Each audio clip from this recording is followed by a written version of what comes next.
There are several ways that we can propagate snake plant. One of them is just simply by putting it in water. You want to the leaf as low as you can and let this sit out for a couple days so that the end gets a callus on it.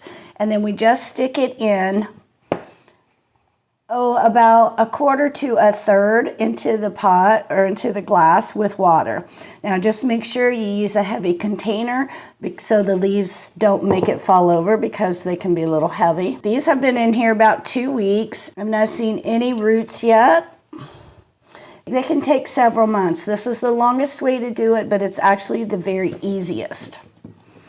So now this one has been sitting in the water for a couple weeks too, but this is the other way you can propagate is by cutting a leaf and putting it in soil. So I'm going to cut about a couple of inches. You want to cut it off the plant really close to the soil. And I'm just going to, just like that, and like that. Now, this one I can go ahead and put in soil because it's already been calloused off, but I'm going to lay that aside for a minute. But these, you want to make sure that you know which end is up. You don't want to forget. So I'm going to put a little V in here.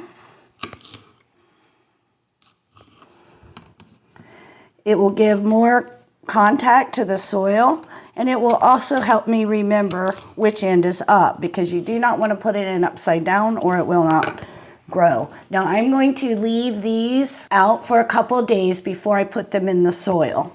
It will take about a month to see any kind of roots on them and then probably another month before you see any kind of growth.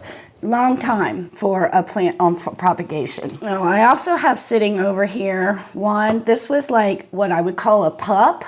And it already had the start of a little bit of root when I pulled it out of the plant. So I stuck it in water. It's been in there for a couple weeks and it's grown a couple more. But I'm going to go ahead and pot this one up. I'm going to use a smallish container.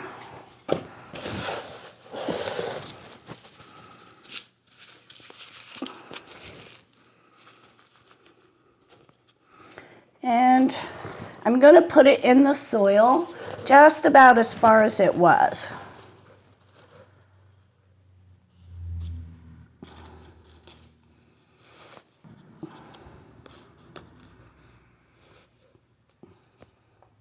And water it in.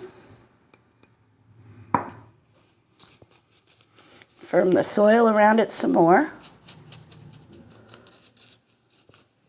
There. Now we have a cute little snake plant. Okay, back to the leaf cuttings. I prepared some cuttings a few days ago to let the ends callus over. Callusing is simply letting the ends heal a bit from the cuts. This seals the edges so the bacteria doesn't get inside the leaves and cause them to rot. So snake plants are in the succulent family, so we want to use a well-draining soil mix.